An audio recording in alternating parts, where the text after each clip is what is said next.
remote mics to you, so raise your hand.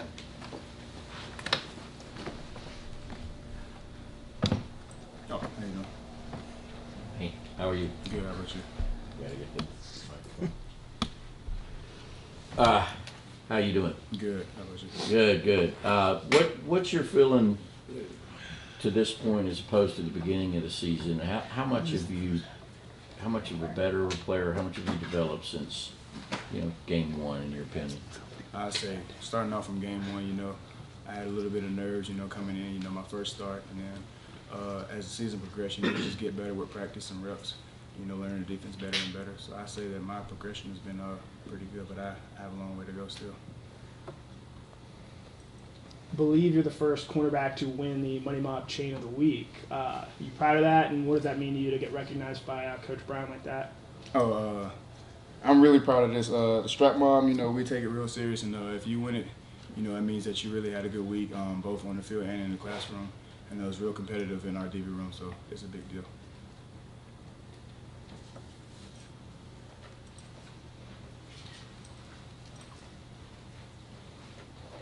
Yeah, just being one of the younger guys in the secondary this year, have there been any older DBs that kind of took you under the wing, kind of mentored you to this point so far? Definitely Keely, Dan, Chris, those are the older guys in the room, and we've just been, really following Chris's lead. He's been one of the guys who's been here for a long time, and he knows he's played a lot of football here, and, he's been stepping up along with Keely and Dan, and just taking us up under their wing.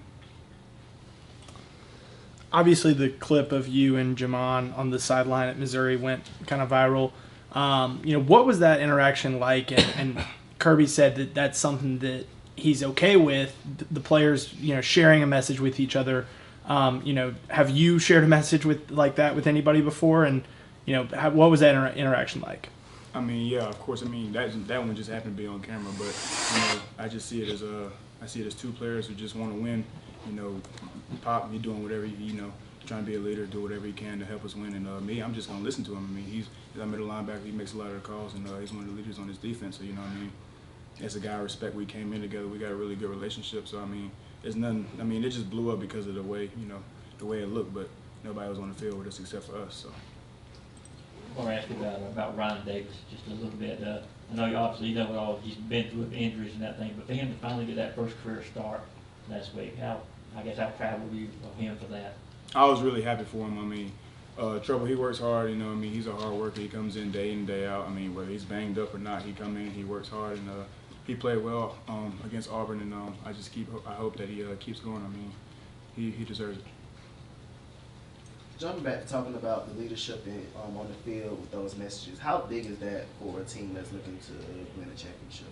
It's huge. It's championship teams are led by the players. You obviously have the coaches, but a player-led team is a team that both the coaches and players want. So having those leaders on the field and off the field as well is crucial to having a championship team. I guess I just flash back to just how you're at Georgia. I know you're from Savannah, but you played high school ball in Tuscaloosa. And obviously, you're an excellent defensive back. So, what led you back out of the state of Alabama and back to Georgia? It was more like a coming home. Like I say, whenever I left Georgia, I had just started high school, and I was just a young guy. And then, once I started getting recruited and I got to see everything, I just wanted to really come home and prove that I could play for my real home state. I was wondering if you could talk a little bit about team chemistry, because Jalen's out, Smiles out, and you got Tremel getting more time, Bear getting more time, Ryan getting more time. Kirby mentioned something at the Missouri game. He said the best 11, and just how does that feel, like them coming in and getting the playing time? Even Javon came in and out, and now Tyke started that game too. How's the chemistry going with so many guys coming in and out? The chemistry has been pretty good. I say, chemistry is a thing that happens on the field as much as off the field. Like, we have to have chemistry outside of football for us to be able to play and mesh together. But chemistry happens in practice whenever we're out there. Hot days, nobody sees it. And we're out there just grinding with each other. That's when the chemistry really bonds. And Coach Mar was talking about the best 11 or the 11 best, and that's basically like we're better together. 1 + 1 = 3. So the chemistry is really crucial, and it's been getting better every week. Thank you.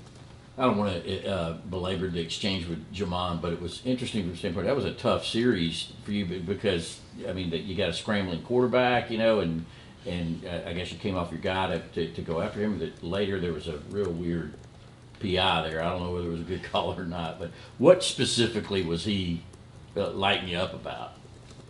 Do you remember? I don't even remember. He wouldn't even light me. He wouldn't light me up in general. You know, I was just there, and I'm obviously gonna listen to him, but he was just lighting up the the defense in general. And you know, I don't really remember. It was a couple of games ago. And you know, as a corner, I mean, as a DB and as a defensive player in general, you have the next play mentality. So it was already in the back of my mind.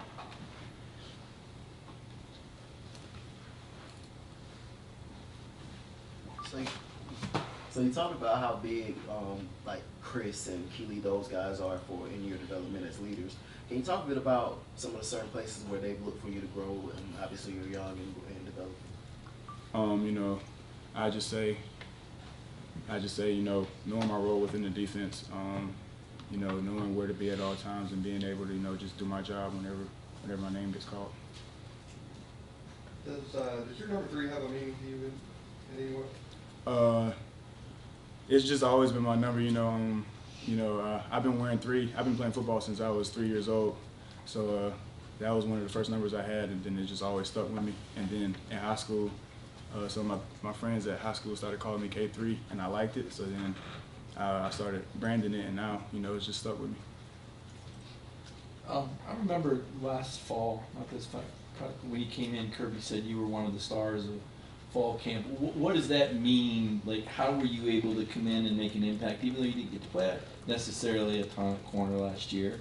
What were some of the things you did to make an impact, and when did you really feel like you were completely settled in here? I just say, coming in last year, just trying to give energy and effort, showing the coaching staff and really my teammates that, I'm here to play and that I'm here to play for them, and I'm a hard worker. And I say I really got settled in to Georgia, like football, school, the campus as a whole. I really say I really got settled in around the time of the national championship. That's whenever I really got settled in. What are some of the challenges, if you don't mind following up on when you start about getting settling in, feeling a normal routine? What are some of the hurdles to that or challenges to that? I mean, me, I lived with my parents my whole life, so moving away from them, that was probably the biggest challenge. And then when I first got here, I was without a car, so I was walking a lot, and I don't really like walking. And then of course in Athens, there's hills everywhere, so my legs was tired before I even got to practice. But outside of that, I just say adjusting the speed of college, being on my own. This may have already been asked before, but I've heard it. You being from Savannah, did you have a previous relationship with Nolan Smith before you came here? Nolan was always older than me. I remember whenever I was at St. James, he was playing for Calvary, and he was huge. And he was in like 8th grade, and I probably was in 6th grade, and I was like, this guy's good. So but he's always one of those guys that I looked up to, and he didn't really know me until I came out of high school, or till I got to high school. But he was always one of those guys I looked up to, just because we're from the same city. Going back to the next play mentality, I was wondering how frustrating does it feel when you cover your guy, you did your job, and a quarterback like Robbie Ashford just busts a run, and there's really nothing you can do about it. Just how do you bounce back from that? Really, I mean, you just think about it. You don't really have time to, because I mean, most of the time, a lot of days in college football, the offense are growing fast, so you got to really get the call, see what their alignment is, what personnel they're in, and then you just got to keep playing ball and try and keep them out of the end zone. Let's take 2 more questions.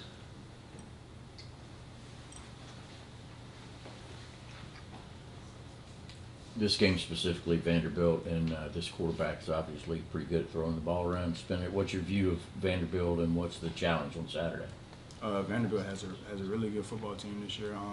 They got a really good quarterback, or really 2 good quarterbacks. One quarterback who can take the top off with his feet, really fast, and then one quarterback who's really accurate, and he got some pretty good skill players as well. Last question, anyone? Okay, thanks, Mark. Thank you.